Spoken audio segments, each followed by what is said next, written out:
Alors bonjour à tous et bienvenue dans ce nouveau podcast. Aujourd'hui nous allons voir pourquoi le surdoué a toutes les chances de réussir à se guérir au niveau de la personnalité évitante et de son éventuelle phobie sociale.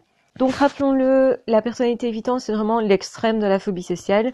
Donc il y a pas mal de surdoués qui ont une difficulté effectivement au niveau relationnel parce que dû aux expériences du passé, il y a eu beaucoup de rejets, il y a eu beaucoup de peurs aussi qui ont été mises en place, qui ont été mobilisées, beaucoup d'anxiété liée à la prise de parole en public, au lien social tout simplement. Donc effectivement, chaque fois que vous avez un surdoué qui est face à ce type de problématique, généralement, la plupart des surdoués s'en sortent très bien. Je vais expliquer pourquoi le surdoué a beaucoup de chances de guérir à ce niveau-là.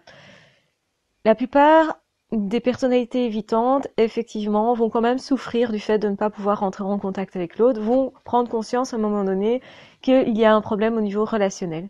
Particulièrement les surdoués, parce que eux sont beaucoup plus analytiques, sont beaucoup plus empathiques, et du coup, ça ne va pas leur aller, si vous voulez, de faire souffrir quelqu'un. Ils vont constater qu'ils souffrent et que, en même temps, ils empêchent une relation. Or, le surdoué à la base, c'est plutôt quelqu'un qui souhaite la relation, et de façon assez primordiale, je dirais, ça fait partie de ses valeurs que de rentrer en relation avec quelqu'un et que ça fonctionne bien. En tout cas, c'est son idéal. Donc le surdoué a quand même une tendance idéaliste. Donc justement, cette tendance-là va l'aider parce que du coup, il va détecter le problème, il va voir le problème et au lieu de fuir, généralement, il va essayer de résoudre les choses. En tout cas, il va prendre ça beaucoup plus à cœur. Donc ça veut dire qu'il a beaucoup plus de chances, du coup, de ne pas laisser s'endormir les choses, de ne pas continuer à éviter les personnes, de faire, si vous voulez, des exercices pour s'améliorer. Surdoué est quelqu'un généralement qui essaye d'apprendre les choses, de s'améliorer, qui est curieux, qui est inventif, qui est empathique et qui du coup a une certaine résilience aussi. De par le fait d'être créatif, il va pouvoir chercher des solutions, il va pouvoir les mettre en place, tester les choses et du coup il va évoluer beaucoup plus qu'une personne dite lambda, c'est-à-dire une personne qui, elle, va nécessairement moins vite détecter qu'elle est personnalité évitante, va moins en pâtir quelque part parce que l'empathie étant moins forte, mais ils vont moins s'inquiéter pour les autres et même moins s'inquiéter par rapport à eux-mêmes, ont plus tendance à ne pas remettre les choses en question. Un surdoué, c'est quelqu'un qui se pose beaucoup de questions existentielles, qui cherche un sens à la vie, un sens du coup aussi dans le relationnel. Et ce qui va se passer, c'est que le surdoué, lui, il ne peut pas laisser les choses endormies, si vous voulez.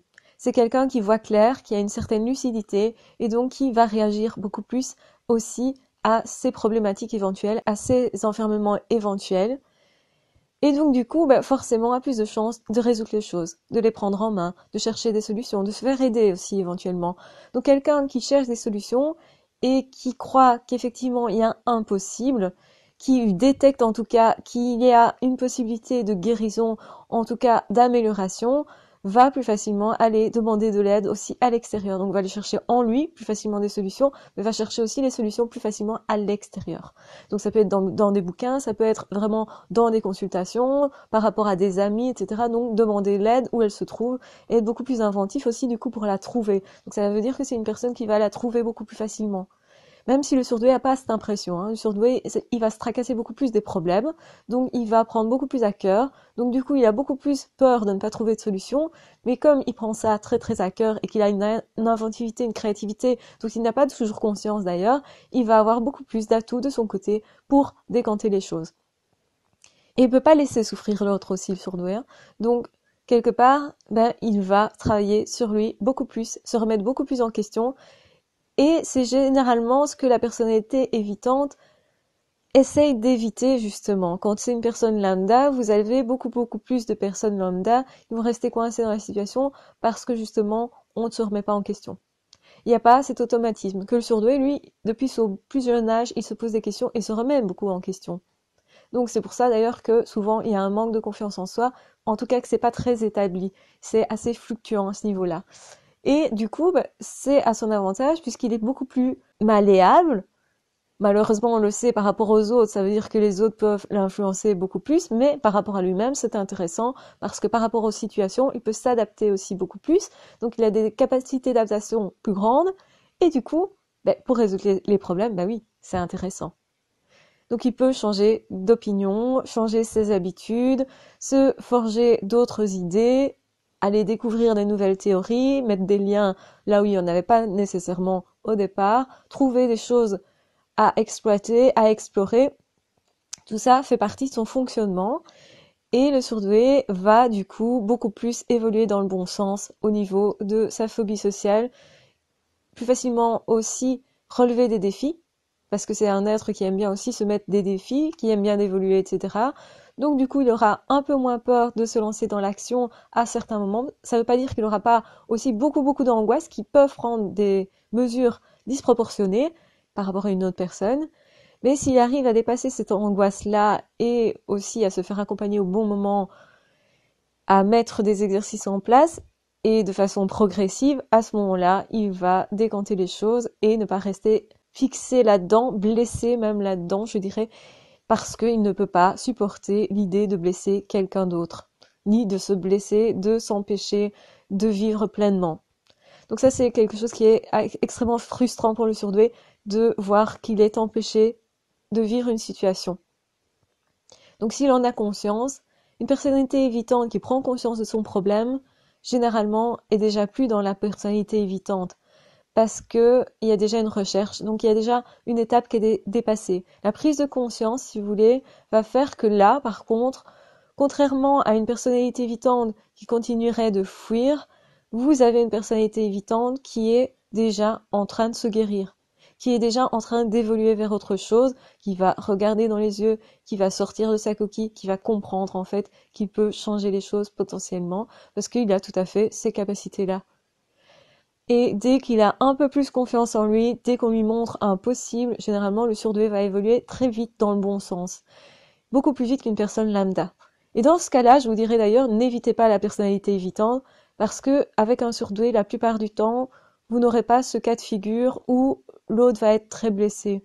Vous vous souvenez sûrement, j'ai fait une vidéo dans laquelle je vous propose d'éviter la personnalité évitante, de ne pas rentrer en relation, parce qu'effectivement, c'est extrêmement souffrant. Ça blesse énormément, ça blesse l'ego, ça vous dévalorise, etc.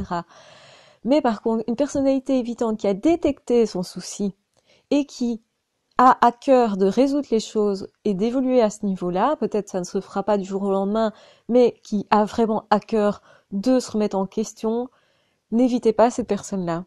Parce que là, vous allez pouvoir l'accompagner, vous allez pouvoir en fait faire en sorte que cette personne s'en sorte tout à fait. Donc là, c'est un cas de figure qui est différent, et pour moi, on n'est déjà plus dans la personnalité évitante en fait, parce qu'il y a une prise de conscience. Dès qu'il y a une prise de conscience, et vraiment qu'il y a à cœur de se modifier, de se changer, on est complètement dans autre chose déjà. Et pourquoi?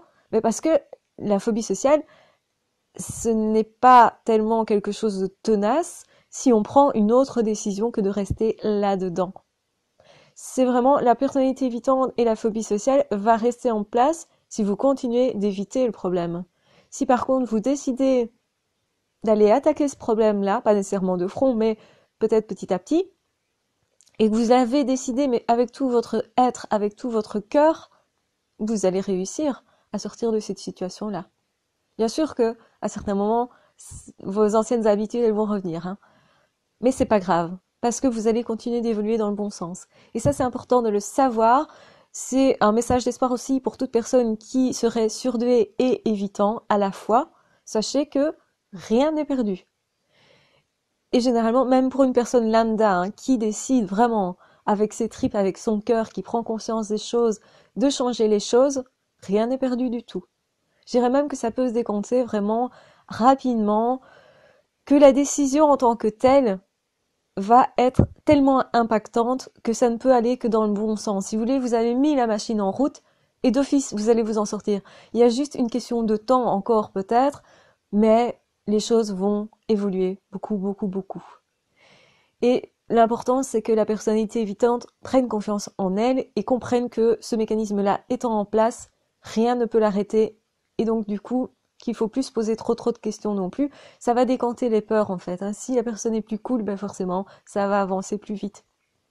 D'où l'importance, effectivement, d'aller de l'avant. Si vous avez été évitant, c'est pas très grave en soi. Bien sûr, il y a des personnes qui peuvent en avoir souffert. Peut-être que c'est pour ça que vous réagissez en vous disant je ne veux plus être comme ça. Et si vous le faites vraiment avec vos tripes, vraiment, et ben là vous pouvez croire en vous et en vos capacités de vous en sortir, parce que pour moi c'est inévitable que vous allez vous en sortir. Voilà, je vous embrasse très fort, je vous aime très fort, prenez soin de vous, quelle que soit votre situation, que vous soyez surdoué, hypersensible, pas hypersensible, lambda, pas lambda, zèbre ou pas, que vous soyez évitant ou phobique social, mais peu importe, l'important c'est de prendre soin de soi, de désirer fortement évoluer vers un mieux, et que de toute façon, quand vous avez pris cette décision, si vous avez vraiment pris cette décision avec vos tripes, plus personne ne pourra vous arrêter vers la guérison. Les personnes que vous allez rencontrer peuvent vous accompagner par contre, tant que vous dites, voilà, j'ai ce problème social là, mais je travaille dessus, est-ce que tu peux m'aider? À ce moment-là, il y a un dialogue d'ouvert et il n'y a plus de souffrance de l'autre qui est éventuellement fui à certains moments, qui va comprendre alors que la réaction à avoir, c'est de vous laisser fuir et puis revenir. Je vous embrasse très fort, je vous aime très fort. Surtout, prenez bien soin de vous. N'hésitez pas à liker, à partager, à commenter comme d'habitude. Et de toute façon, on se retrouve très vite dans d'autres podcasts ou d'autres vidéos. Ah, ciao, bye bye!